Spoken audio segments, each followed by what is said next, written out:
Merci beaucoup. Parlant du destin, c'est un thème qui me met beaucoup à l'aise et pour les internautes, ce que je fais est basé à 80% sur le destin. Peut-être que je vais étonner peut-être ceux qui sont en train de me suivre pour la première fois. Ceux qui disent que tout est dans la main de Dieu, ils sont les fils aimés de Dieu, et qu'ils sont assis, ils vont fermer les yeux quelque part, Dieu va venir tout leur donner. Je lui ai dit d'arrêter de se détromper, et d'arrêter même de rêver. Tout le monde est enfant de Dieu. Puisque quand vous regardez l'histoire de la Bible, Dieu lui-même dans sa position a utilisé un féticheur, selon le livre de la Bible, qui s'appelait Balaam. Parce qu'il y a un peuple qui a offensé Dieu, Dieu a utilisé ce féticheur pour lui lancer sort. Ce n'est pas moi qui le dis. Je n'invente rien, j'ai dit ce qui est écrit. Mais le féticheur, c'est qui?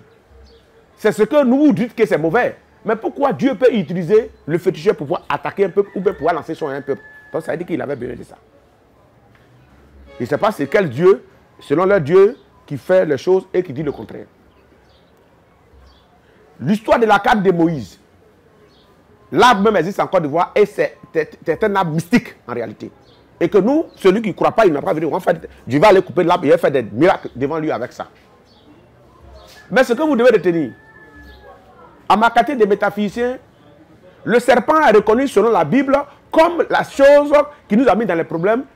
Et peut-être qu'il n'y a plus d'interprétation, donc je garde réserve, et qui a été maudit.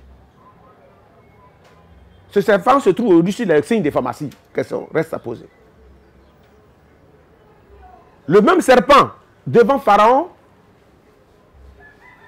qui a fait sortir un serpent, et Moïse a transformé sa canne en serpent. Et les deux serpents se sont affrontés. Au pays Gabon, on dit olébolélié, ça veut dire que quand un piquant te pique, et que le piquant reste dans ton corps, c'est un autre piquant qui taille pour pouvoir amadouer ce piquant-là pour sortir de ton corps. Ça veut dire que Moïse a utilisé une canne, et cette canne a transformé en serpent. On dirait que c'est serpent de Jésus ou c'est serpent de Dieu. Mais c'est serpent, c'est serpent. Les deux se sont affrontés et lui, ce serpent a gagné. Pourquoi Moïse ne pouvait pas utiliser une colombe, un poussin, ou quelque chose de neutre qui ne va pas dans le sens du serpent qui a été maudit? Les deux se sont affrontés. Là, je reviens un peu sur le cas spirituel. J'amène les gens à ouvrir les oreilles, à comprendre et à analyser. Tu es envoûté. Le destin appartient à plusieurs formats. Et je vais donner un format peut-être que vous n'avez pas l'habitude d'entendre. L'être humain appartient à deux mondes. Nous quittons d'un monde avant de venir. Ton destin est déjà programmé depuis là-bas. Si je pose des questions à des personnes, pourquoi quelqu'un est né manchot, il est né chauve, il est né muet, il est né des dents dans la bouche, il est né habillé, vous savez que tout ça, ça existe. Pourquoi il est né là-bas? Et pourtant, selon les dits de la Bible, que chacun de nous doit payer ses péchés. L'enfant a péché où? À quel endroit? Pourquoi il est né avec ça? Les questions restent posées. Ce que je vais vous dire, venant sur la terre, chacun de nous vient jouer un rôle. Et ce rôle-là, d'abord, il a joué là-bas. Et il y a des personnes là-bas même qui ont tué les femmes. Si tu as le malheur de tomber sur cette personne sur la terre ici, ma soeur, tu vas mourir. Si tu tombes sur cette femme ici, tu vas mourir. Il y a des femmes, même quand elles ont mari, leur vie est bloquée. Ça dépend de ce que sur la femme et l'acte qui a été posé là-bas. Et le destin, selon moi, le destin provient du monde métaphysique.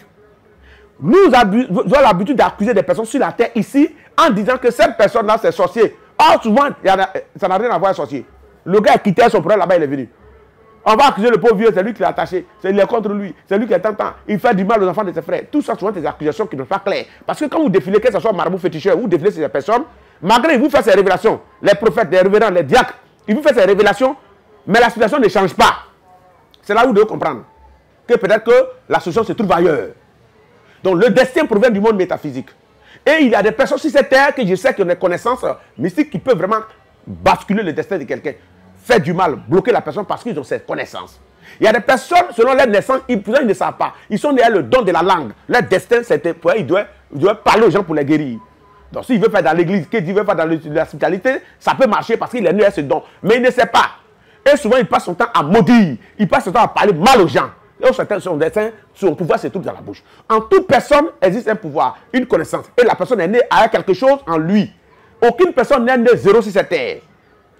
Chacun est venu jouer un rôle. La vie, le destin, n'est comme une scène de comédie.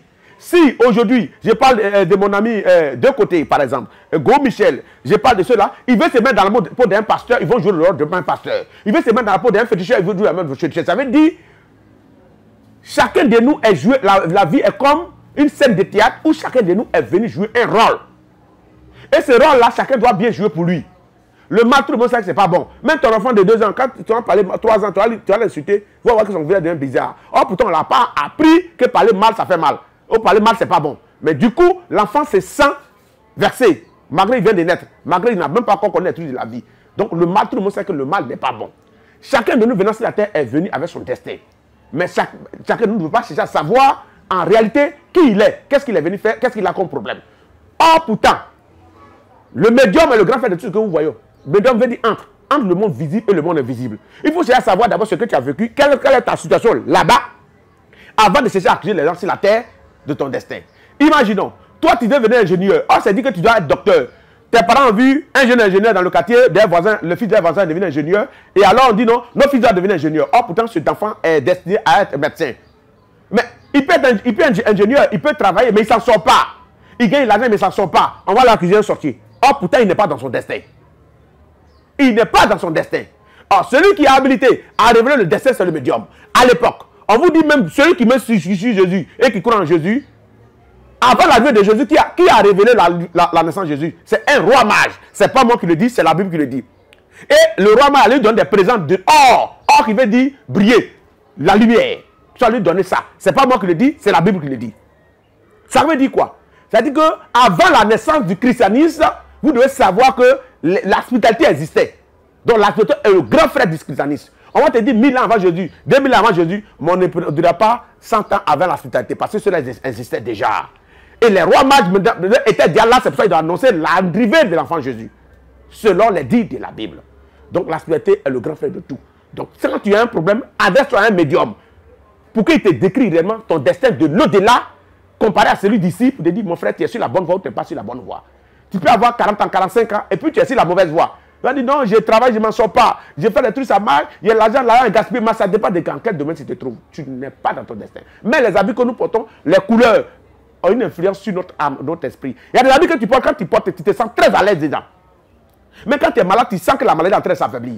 Mais on ne sait pas. On fait les choses par hasard parce qu'on ne se connaît pas. Je pense que je suis en train de vraiment avancer. C'est un thème très très capital pour moi. Mais comme les minutes sont calculées, je préfère m'arrêter là.